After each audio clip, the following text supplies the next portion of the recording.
Olá, queridos irmãos.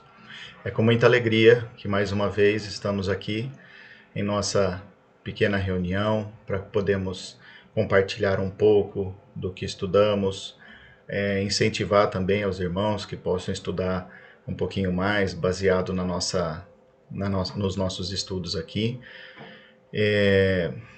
Agradeço também ao Portal da Luz, né, pelo convite.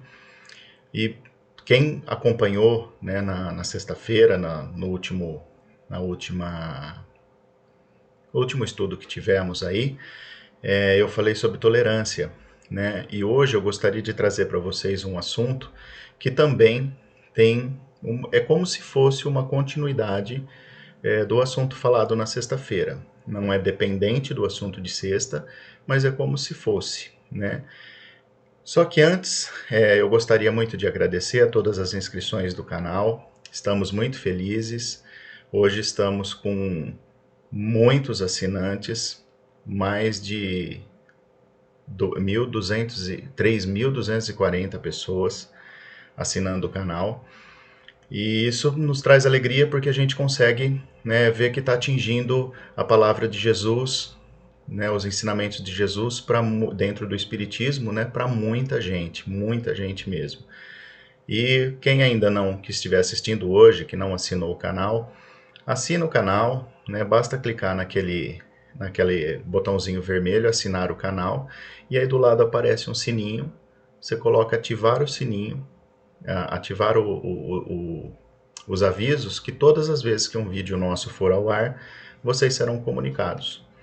Tá ok? Então agradeço a todos pela audiência aí que temos, tá bom? Como sempre, vamos começar então a nossa reunião fazendo uma oração, pedindo aos amigos que necessitarem, não só os que necessitarem, porque sempre estamos, né, com algum tipo de necessidade, colocar um copo de água, um pequeno copo, não precisa ser muito, para que a espiritualidade amiga que nos envolve nesse momento, nossos protetores espirituais, né, consigam colocar dentro dessa água os fluidos necessários para cada um de nós, individualmente. Tá bom? Então, elevando o nosso pensamento a Deus, silenciando nesse momento nossos pensamentos e pensando exclusivamente no bem, em Jesus, em Deus, em todos aqueles que necessitam de ajuda, sejam nossos familiares, encarnados ou não, sejam as pessoas hoje que sofrem em hospitais com a pandemia, seus familiares que sofrem por essas pessoas que passam pelo vírus. Oramos principalmente pelo nosso país, que precisa de tanto auxílio e amparo da espiritualidade. Aproveito o momento para pedir aos irmãos, se possível, separar um momentinho no dia, qualquer momento dele que seja, e fazer uma pequena oração pelo Brasil, para que nossos governantes sejam bem intuídos, que consigam fazer a coisa melhor, o que seja melhor para o povo brasileiro. Pedimos também por todos aqueles doentes que passam, né, por alguma dificuldade, seja no Brasil ou em qualquer lugar do mundo, que possam ser amparados, que seus familiares também possam ter entendimento e que continuemos firmes nesse propósito que temos na existência de estarmos melhorando a cada dia. Então, elevando o nosso pensamento aos céus, dizemos: Pai nosso que estais no céu, santificado seja o vosso nome. Venha a nós o vosso reino. Seja feita a vossa vontade, assim na terra como no céu. O pão nosso de cada dia nos dai hoje. Perdoai as nossas dívidas, à medida em que perdoamos os nossos devedores. E não nos deixeis cairmos em tentação. E livrai-nos de todo mal, que assim seja. Então, irmãos, iniciando a nossa pequena reunião, eu gostaria de mostrar para vocês, né, iniciarmos com uma passagem de Jesus que a gente pode comentar em seguida o que foi dito nessa passagem, ok? Essa passagem está em Mateus capítulo 5, versículos de 43 a 48. Ouvistes que foi dito: amarás o teu próximo e odiarás o teu inimigo. Eu, porém, vos digo: amai vossos inimigos. Bendizei os que vos maldizem. Fazei bem aos que vos odeiam. E orai pelos que vos maltratam e vos perseguem, para que sejais filhos do vosso Pai que está nos céus, porque faz que o seu sol se levante sobre maus e bons, e a chuva desça sobre justos e injustos. Pois se amardes os que vos amam, que galardão tereis? Não fazem os publicanos também o mesmo? E se saudardes unicamente os vossos irmãos, que fazeis demais? Sede vós, pois, perfeitos, como é perfeito o vosso Pai que está nos céus. Então, amigos, né, quando vemos essa mensagem, a primeira coisa que a gente já logo vê é amar ao próximo, né? Amar o teu inimigo. E a gente falou na nossa conversa passada sobre a tolerância. A tolerância é um ponto muito chave, muito importante nesse sentido, porque como podemos amar o nosso próximo se não temos tolerância? Isso está implícito. Para que a gente consiga amar o próximo, a gente tem que ser tolerante, porque todos nós temos, como foi comentado antes, os nossos defeitos. Cada um individualmente tem as suas vicissitudes, as suas dificuldades. E a gente só consegue amar o próximo, em primeiro lugar, amando a nós mesmos, e em segundo lugar, tendo também tolerância, né? Por isso esse tema tão importante que foi falado, que sugiro a quem não viu que, se puder ver, seria muito interessante. Né? Então, quando vemos essa passagem, né, pensamos assim: o que Jesus, na verdade, quis dizer com isso? Né? Em primeiro lugar, a integração do nosso ser com o Pai Celestial. À medida em que vamos nos melhorando, vamos conseguindo praticar o bem, a caridade, a gente vai se aproximando cada vez mais de Deus, de Jesus, dos seus ensinamentos. Então isso é um chamado, principalmente um chamado para que a gente acorde, né, e nos aproxime de Deus. Também não deixa de ser um chamado ao avanço, porque sempre que conseguimos domar um vício nosso, que conseguimos, com muito trabalho, ou o próprio esforço da nossa mudança interior, nós estamos sempre avançando no nosso caminho evolutivo, né? Então não deixa de ser um chamado ao avanço. Isso tudo que Jesus diz nessa passagem é um resumo do propósito evolutivo, né? Evolutivo espiritual. Por quê? Quando conseguimos ter amor ao próximo, superando as dificuldades disso, né? Como também já falamos antes, sabermos entender os nossos parentes, aqueles mais difíceis, saber o motivo que eles estão em nossas vidas. Muitas vezes não é para nós ensinarmos algo a eles, e sim eles ensinarem a nós. E muitas vezes a gente não percebe isso. E todo esse esforço de avanço, né, de melhora interior, está ligado à evolução. É o propósito evolutivo, porque no finalzinho da mensagem ele diz: é muito fácil a gente amar quem nos ama. É muito fácil. Difícil é amar os nossos inimigos. Isso é que é o mais difícil. E quando falamos em amar o inimigo, muitas pessoas às vezes pensam: mas como eu vou amar o meu inimigo? Ele não gosta de mim, ele não se dá bem comigo. Isso simplesmente quer dizer o seguinte: não deseje o mal a seu inimigo. Isso já é amar. Faça uma oração pelo seu inimigo. Acredite na melhora dele. Ok? Então isso já é um grande avanço espiritual para nós. Seguindo aqui, nós temos uma distância que no fim ele fala: sede perfeitos como vosso Pai o é. Para chegarmos à perfeição, é uma distância, está aqui atrás do vídeo agora, nessa parte aqui de cima, está escrito, é uma utópica, é uma distância utópica, porque chegarmos à perfeição de Deus é uma coisa assim né, é uma utopia. Porém, é o caminho. Este é o caminho. Deus nos quer. Ele mesmo, o ensinamento de Jesus diz: sede perfeitos, como vosso Pai o é. Então, se ficarmos fixados somente nessa utopia, né, a gente desanima. Fala, nossa, nós nunca vamos alcançar a perfeição de Deus. Mas nós temos que ter em mente que tudo que fazemos para o nosso bem espiritual, para a nossa evolução espiritual, são coisas que cada vez mais a gente vai galgando degraus e nos aproximando cada vez mais de Deus.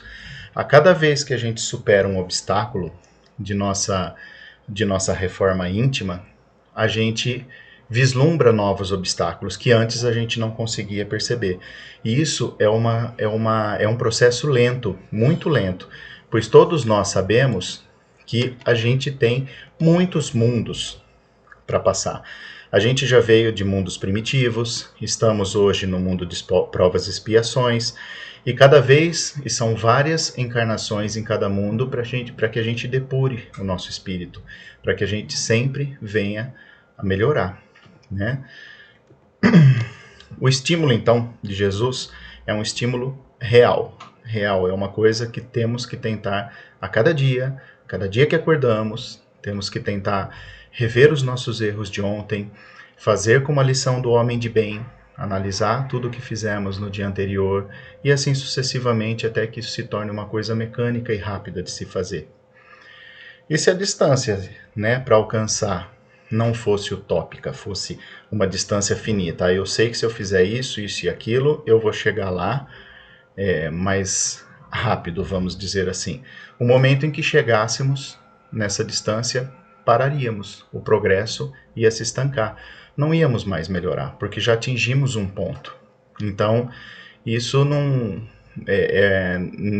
condiz com a evolução constante do espírito, ok? Quanto mais próximos, mais metas a gente atinge, mais metas a gente consegue vislumbrar, coisas que a gente não via antes, tá bom? Como então podemos chegar próximos à essência da perfeição de Deus? Qual é a chave? Qual é o segredo que a gente tem que praticar? A caridade. A caridade, ela está em tudo. É a lei maior do Espiritismo. Sem caridade, não há salvação. Ok? Os vícios, né? Temos muitos vícios que alteram o sentimento da caridade. Muitos, mas entre alguns deles, falamos na última vez sobre a tolerância, que também é um vício que a gente consegue perfeitamente vencer, né? Nós temos o vício do orgulho e egoísmo. Que esses dois vícios juntos, eles nos levam à negação da caridade. Por quê? Uma pessoa orgulhosa, eu não consigo imaginar uma pessoa orgulhosa e caridosa. Uma pessoa egoísta não pode ser caridosa. Se ela é egoísta, ela pensa só em si mesma. Ela não é incapaz de pensar no próximo. Então, são vícios que nós temos que banir do nosso sentimento, do nosso interior. Porque sem eles a gente não consegue dizer, e eu estou falando sobre a caridade verdadeira, a caridade que vem do nosso íntimo, aquela caridade que a gente sabe que está fazendo, que a gente sente um prazer em fazer, porque quando a gente faz a caridade, a gente só tem retornos bons para a nossa alma. Então, quais são os verdadeiros sentimentos que a gente deve ter para que a gente consiga ter a caridade? A benevolência, a indulgência, o sacrifício e o devotamento. Tudo isso, aliado à fé, nós conseguimos atingir a caridade.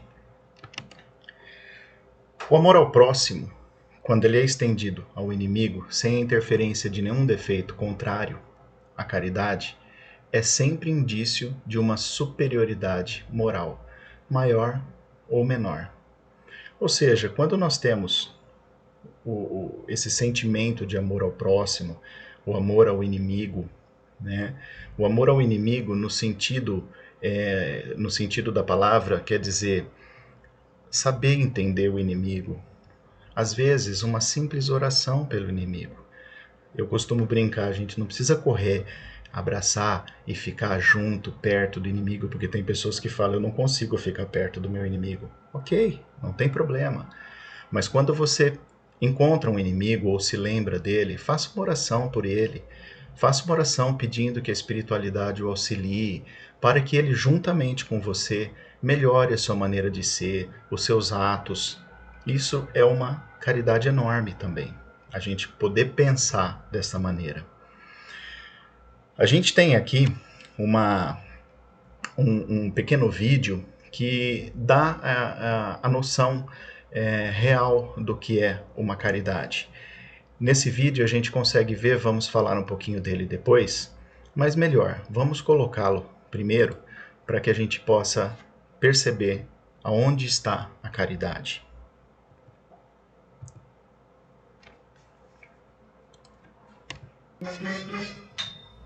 So I'm at the airport, and they've got this deal for 5 donuts for $5, which is an awesome deal because it's pretty much the same price as buying 3 donuts anyway, so it doesn't matter. And I set my stuff down, and I pick up the paper, and I start reading the paper, and this guy sits down across from me. And so I, look over the paper, and he kind of gives me a bit of a smile, and I give him a bit of a nod, and I go back to reading the business section. A little while later, I hear this rustling on the table, and I'm like, I look over, and the guy has got his hand in the bag of donuts. Okay, that's a bit weird, but it doesn't really matter. The guy looks like he's homeless. He probably needs it more than I do. And I've still got 4 donuts anyways, and I'm not going to eat all 4 donuts, so what do I care? So I reach in the bag, and I grab a donut, and I start eating it. And I go back to reading the paper.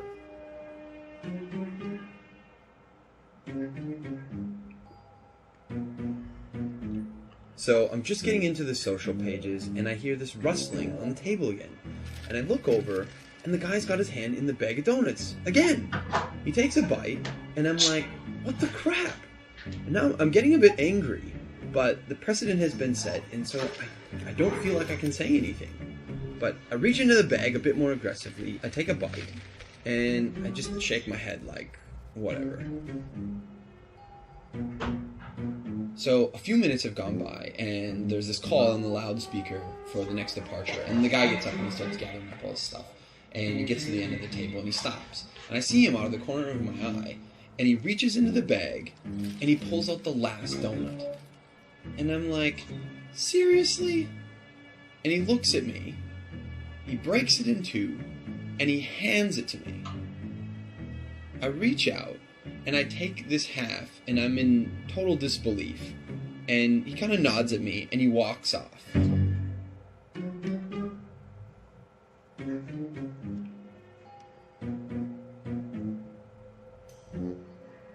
So, while I'm sitting here, pondering the absurdity of what's just happened, I hear the call for my flight. And so I get up, and I grab my bag, and I grab my jacket. And under my jacket is my bag of donuts. Not only was I eating that guy's donuts the whole time, and he didn't say anything, he took out his last donuts, and he broke it in half and gave it to me.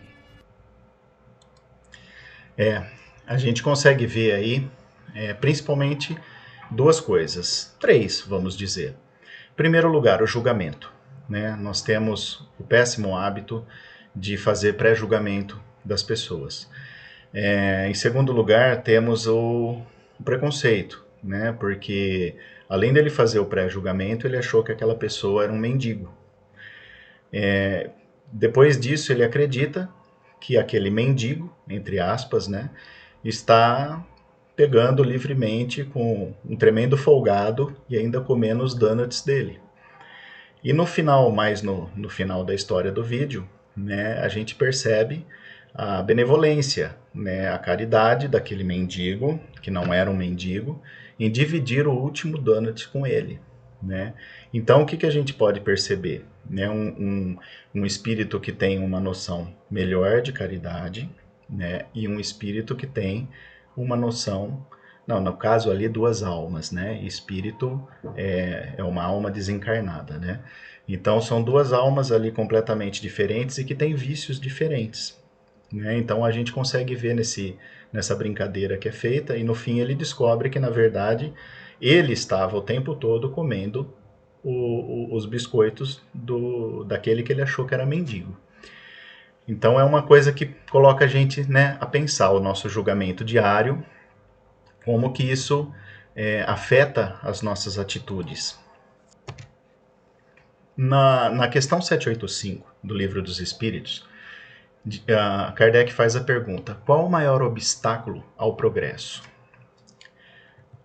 Na resposta é dito o seguinte: são o orgulho e o egoísmo. Quero referir-me ao progresso moral, porque o intelectual avança sempre. O intelectual, ele diz pelo seguinte: independente da pessoa ter um avanço moral, ela pode ter um avanço intelectual. Não quer dizer que aquela pessoa super culta, inteligente, que tem um avanço intelectual muito grande, que ela tenha um avanço moral. E muitas vezes acontece o contrário. Muitas vezes a gente tem que fazer as duas coisas, no mínimo, andarem juntas, mas sempre priorizando o avanço moral.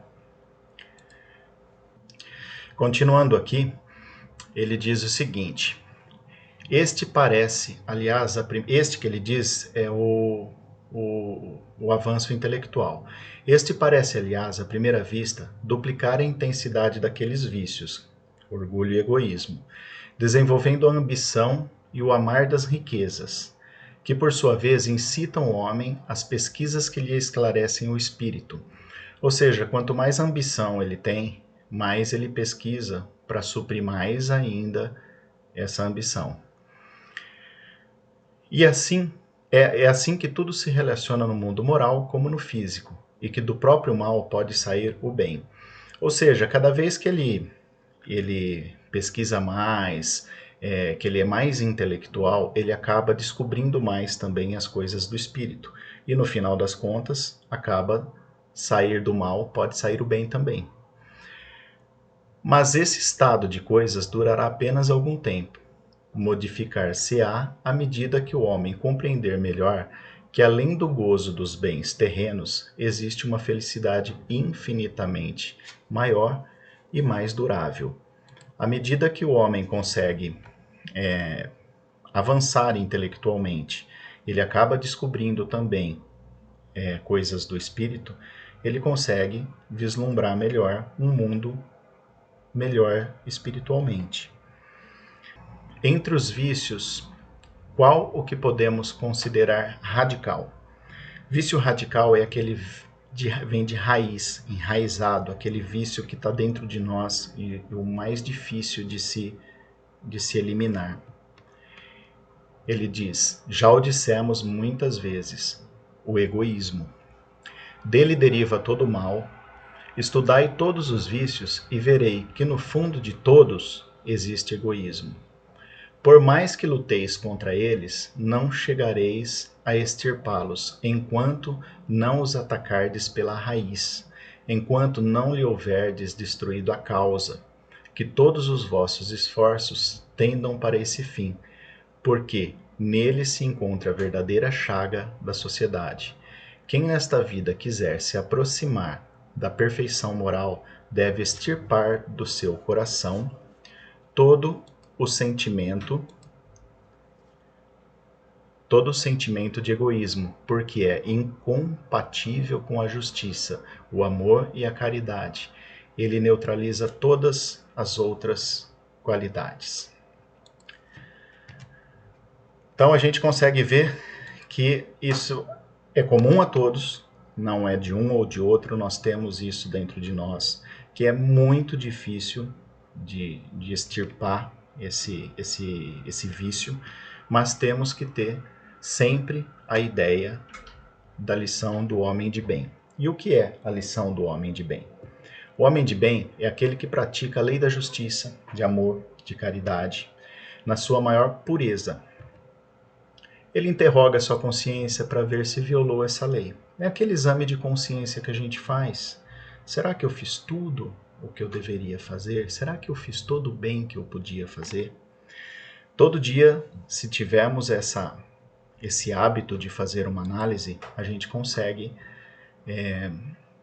aos pouquinhos, bem aos poucos, num exercício, ir extirpando certos vícios nossos, retirando isso do nosso caminho e cada vez ao menos, se um pouquinho a gente diminuir por dia, por semana, seja lá como for, e fizermos essa análise, a gente consegue firmemente mudar os nossos hábitos ruins.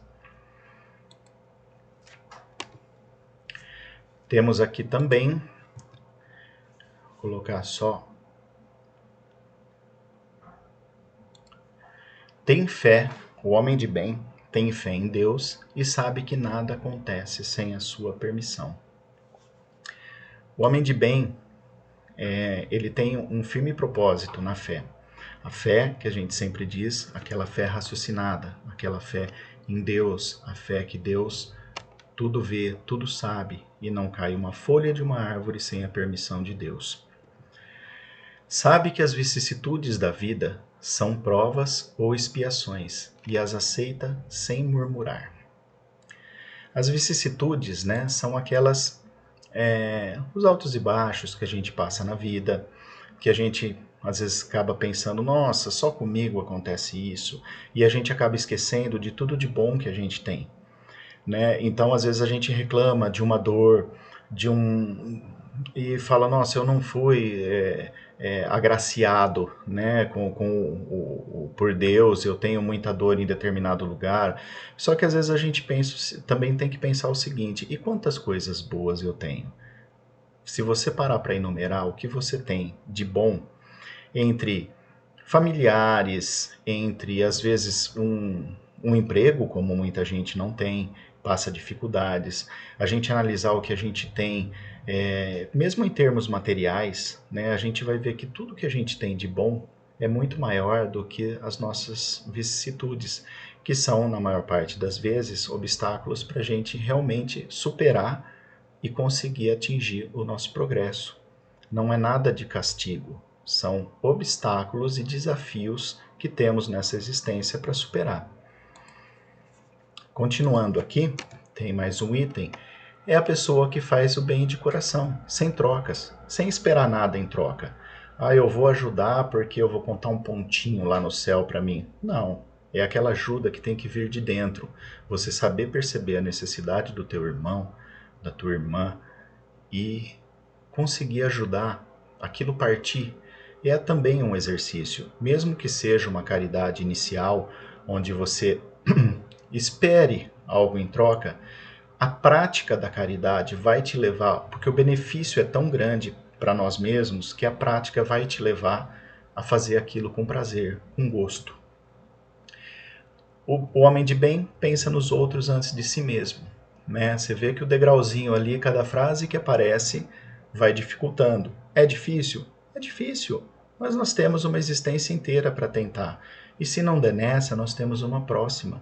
Mas o esforço tem que ser constante. Sempre constante. A próxima frase diz: respeita e não lança anátema aos que não pensam como ele. Isso a gente comentou também no tema de tolerância, né? Tem tudo a ver com tolerância. O anátema é quando a pessoa é agredida, quando tem um pensamento diferente de você, ela é repelida de alguma forma, né? Então o homem de bem, ele respeita e não lança anátema aos que não pensam como ele. Tenta respeitar o pensamento, mesmo que seja diferente do seu, o pensamento do teu próximo. E não tem ódio ou desejo de vingança. O ódio e o desejo de vingança geram ira, geram vibrações péssimas, negativas em torno de nós mesmos. Então, toda vez que a gente pensa em alguma coisa, aquela pessoa vai ver, espera que ela vai ver. Ao mesmo tempo, a gente não percebe que o mal nós estamos fazendo para nós mesmos.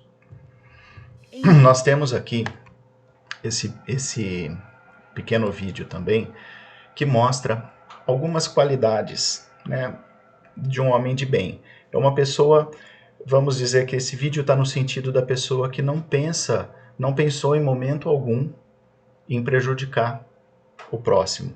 Pensou, sim, o que era certo fazer. Vamos dar uma olhadinha aqui.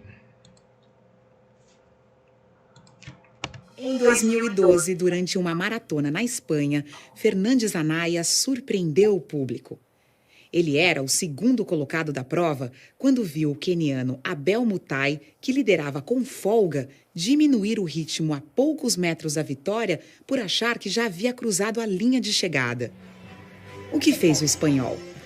Ao invés de aproveitar a oportunidade para vencer a corrida, alertou o concorrente e o empurrou até a vitória. Um jornalista veio com o microfone e disse assim: por que você fez o que fez? E o menino espanhol disse: fiz o quê? Ele não compreendeu a pergunta. Ele tem valores de conduta em que essa pergunta não faz sentido. O jornalista insistiu, disse: mas por que o senhor fez isso? Ele disse: isso o quê? Ele não compreendeu, ele não achou que houvesse outra coisa a fazer do que aquilo que ele houvera feito. O jornalista insistiu: o senhor deixou ele ganhar? Ele disse: eu não deixei ele ganhar, ele ia ganhar. Mas ele falou: então, mas ele estava distraído. Ele disse: então, se eu ganhasse desse modo, qual seria o mérito da minha vitória? O que é que eu ia pensar de mim mesmo? Quieto, sem câmeras. Aliás, ele disse uma coisa mais interessante: se eu subisse no pódio, no lugar de número 1, qual seria a honra da minha vitória? Qual seria a dignidade do meu sucesso? Mas aí ele disse a coisa mais bonita que eu vi em 2012. Ele disse: se eu fizesse isso, o que eu ia falar para minha mãe? Sabe por quê? Porque a mãe é o último reduto que você não quer envergonhar. Seja sua mãe quem for ou quem foi, se aquela pessoa que te deu a luz, isto é, que te trouxe ao mundo, se ela ficar com vergonha de ter te parido, é porque você não presta. Não presta para quê? Para conviver, para estar junto, para ser gestor público ou privado, para ser professor, para ser marido ou esposa, para ser amigo ou amiga. A mãe é o último reduto. Immanuel Kant, grande filósofo alemão do século XVIII, tem uma frase que é estupenda. Ele dizia, e esse é um princípio que vale para qualquer lugar, ele dizia: tudo que não puder contar como fez, não faça. Tudo que não puder contar como fez, não faça. Porque se há razões para não contar, essas são as razões para não fazer. Claro que ele não está falando contra sigilo e privacidade. Ele está dizendo: tudo que não puder contar como fez. Porque se alguém ficar sabendo, você vai ficar com vergonha de ter feito, então nem faça. Nesta hora, eu citei várias vezes algumas religiões. Me lembro, talvez, daquela que para mim é a mais forte expressão ética que já vi, que aparece numa das cartas do apóstolo Paulo dos cristãos. Está lá no capítulo 6, versículo 12. O apóstolo dos cristãos escreveu: tudo me é lícito, mas nem tudo me convém. Isto é, eu posso fazer qualquer coisa, porque eu sou livre, mas eu não devo fazer qualquer coisa. O que eu não devo fazer? O que torna imunda a minha história, o que mancha a minha trajetória, o que agride a minha comunidade, o que envergonha a mim mesmo, o que entristece minha mãe. Essa frase do Mário Sérgio Cortella, essa fala do Mário Sérgio Cortella é impecável, né? Vemos um grande exemplo, né, de uma pessoa que não pensou em si própria. Ela só pensou no que era certo. O que é certo? Né? Aquilo que ele não teria vergonha de fazer, em momento algum. Ele pensou simplesmente na honestidade, no próximo, que era quem realmente tinha ganho, né, a corrida. E é tudo isso que a gente deve, né, até voltar ao vídeo e pensar na frase do Immanuel Kant, na frase de Paulo, né? Tudo me é lícito, mas nem tudo me convém. Né? É uma frase que a gente, se tiver ela em mente sempre, a gente consegue diferenciar o que é certo e o que é errado. O que eu poderia fazer, tanto na vida pessoal, na vida profissional ou para um próximo, ou o que eu não deveria fazer. Isso é correto? A gente tem a noção disso. Todos nós temos dentro de nós, escrito em nosso perispírito, o certo e o errado, desde os princípios da existência. Amigos, então, por hoje, essa é a mensagem que eu queria trazer para vocês. Espero que tenha conseguido passar alguma coisa das minhas pesquisas, dos meus estudos sobre o tema. e quem sabe, numa próxima vez, estarmos juntos de novo. Muito obrigado, que Deus abençoe a todos.